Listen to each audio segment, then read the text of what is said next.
നമസ്കാരം, ഞാൻ ലിയ.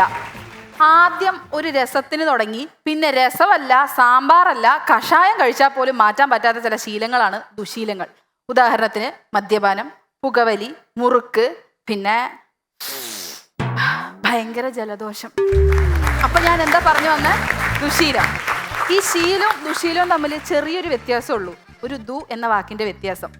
അതായത് കാലത്തെണീറ്റ് നമ്മൾ എന്നും പത്രം നോക്കുന്നത് ശീലം, പക്ഷെ അതിലെ ചരമകോളം മാത്രം നോക്കുന്നത് ഒരു ദുശീലമാണ്. അതുപോലെ തന്നെ രാത്രി ഉറക്കത്തിൽ എണീറ്റ് മൂത്രം ഒഴിക്കാൻ പോകുന്നത് ശീലം, അതേ മൂത്രം ബെഡി ഒഴിച്ച ദുശീലം. ഒരു ചെടിക്ക് നിങ്ങൾ സ്ഥിരമായിട്ട് വെള്ളം ഒഴിക്കുകയാണെങ്കിൽ അത് ശീലം, പക്ഷേ ആ ചെടി ഒരു കഞ്ചാവ് ചെടിയാണെങ്കിൽ അതൊരു ദുശീലം. ഞങ്ങളുടെ വീടിനടുത്തൊരു ചേട്ടനുണ്ട്.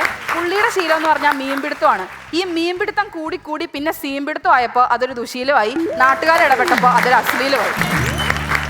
ഇങ്ങനെയൊക്കെ ദുശീലങ്ങൾ ഉണ്ടെങ്കിലും ദുശീലങ്ങളുടെ രാജാവ് എപ്പോഴും മദ്യപാനം തന്നെയാണ്.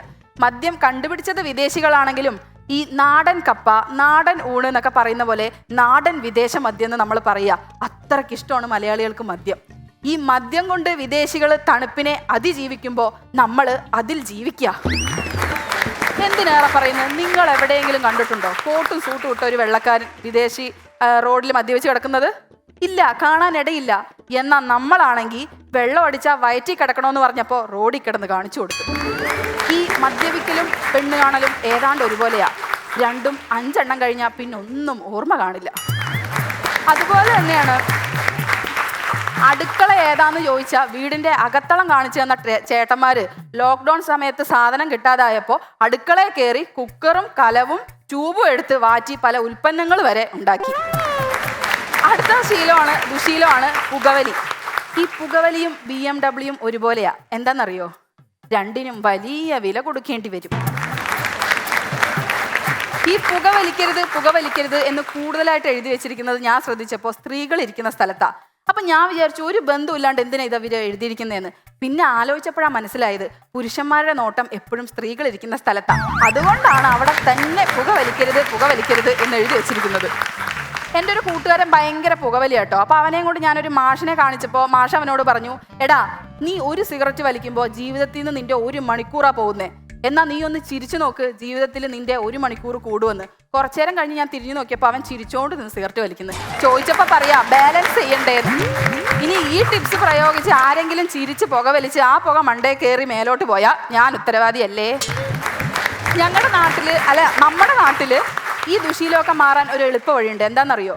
ആ ചെറുക്കനെ കൊണ്ട് പെണ്ണ് കെട്ടിക്കുക. 10-25 വയസ്സ് വരെ അഴിച്ചു വിട്ട കാളയെ പോലെ നടന്ന് വല്ല വൈക്കോലോ പൊല്ലോ തിന്ന് വഴിതെറ്റി പോയതിനെയൊക്കെ നമ്മുടെ തലയിൽ കെട്ടിവെച്ച് തരും. എന്നിട്ട് നമ്മൾ വെറും 3 മാസം കൊണ്ട് നിങ്ങളെ നന്നാക്കണം. അല്ല, എനിക്ക് അറിയാൻ പാടില്ല ചോദിക്കുക, നമ്മളെന്താ വല്ല ഡി-അഡിക്ഷൻ സെന്ററോ മറ്റോ ആണോ? അതുപോലെ തന്നെയാണ് ഇവന്മാർ പണിക്ക് പോകാതെ അടയ്ക്കാതെ വിട്ട home loan, car loan, education loan, ഇതൊക്കെ നമ്മൾ നമ്മുടെ മാല, കമ്മല്, മോതിരം വരെ വിറ്റിട്ട് അടയ്ക്കണം. എന്താ ഈ കൊച്ചു കേരളത്തിൽ എന്തൊക്കെയാടെ നടക്കുന്നേ? അമേഴ്സിങ്, റിയലി അമേഴ്സിങ്. ഈ തരം ദുശീലങ്ങളിൽ അടുത്തൊരു ദുശീലമാണ് വിശ്വാസം. നല്ലൊരു ശീലമാണല്ലേ, പക്ഷെ അത് അന്ധവിശ്വാസമായ ദുശീലമാവും. ഞങ്ങളുടെ നാട്ടിൽ വെറും 1 ലക്ഷം രൂപ കടമുള്ള ഒരു ചേട്ടൻ ഉണ്ടായിരുന്നു. പുള്ളി ഈ കടം തീരാൻ വേണ്ടി പ്രശ്നം വെച്ച് നോക്കാൻ പോയപ്പോൾ ജ്യോത്സ്യം പറഞ്ഞു, നിങ്ങളുടെ വീടാണ് പ്രശ്നം, അതിരിക്കുന്ന ദിശ മാറ്റി ഒന്ന് കിഴക്ക് ദിശയിലോട്ട് പുതുക്കി പണിഞ്ഞു കഴിഞ്ഞാൽ എല്ലാം സെറ്റെന്ന്. സത്യം പറയാലോ, ആ കിഴക്ക് ദിശയിലേക്ക് വീട് പുതുക്കി പണിഞ്ഞപ്പോൾ പുള്ളിയുടെ 1 ലക്ഷം രൂപയുടെ കടം മാറി. ഇപ്പോൾ ബാങ്കിൽ നിന്ന് ഹോം ലോൺ ആയിട്ട് ഒരു 15 ലക്ഷം രൂപ കടം മാത്രമേ ഉള്ളൂ. അതുപോലെ തന്നെ മൊബൈല്, അതിൻ്റെ ഉപയോഗം വലിയൊരു ദുശീലമാണ്.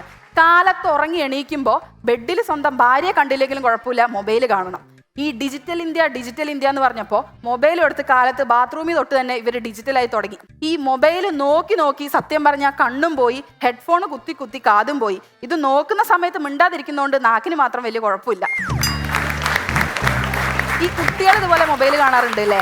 അത് കൂടുതൽ കാണുന്നത് കാർട്ടൂണാണ്. ഈ കുട്ടികളുടെ കാർട്ടൂൺ കാണുന്ന ദുശീലം ശരിക്കും പറഞ്ഞാൽ അവരെയല്ല ബാധിക്കുന്നത്, അവരുടെ അമ്മമാരായ നമ്മളെ കൂടെയാ. കാരണം മുമ്പൊക്കെ എന്നോട് ആലപ്പുഴയ്ക്ക് എങ്ങനെ പോവാന്ന് ആരെങ്കിലും ചോദിച്ചാൽ ഞാൻ പറയും എറണാകുളം അരൂര് വഴി ആലപ്പുഴ എന്ന്. പക്ഷെ ഇപ്പൊ ചോദിച്ചാൽ ഞാൻ പറയും എറണാകുളം അരൂര് ആലപ്പുഴയ്ക്കുള്ള ബസ്. നമ്മുടെ ഡോറയുടെ എഫക്റ്റാ. ഞാനിപ്പോൾ ഒരുപാട് പേരുടെ ദുശീലം പറഞ്ഞല്ലേ. ഇങ്ങനെ മറ്റുള്ളവരുടെ ദുശീലം ഒരു പൊതുവേദി വന്ന് പറയുന്നതും ഒരു ദുശീലമാണ്. എന്ത് ചെയ്യാനാ? ഞാൻ സത്യം പറഞ്ഞ നല്ലൊരു വ്യക്തിയാ, പക്ഷേ കുറച്ച് ദുശീലം ഉണ്ടെന്നേ ഉള്ളൂ. I am a good person with lots of bad habits. Thank U.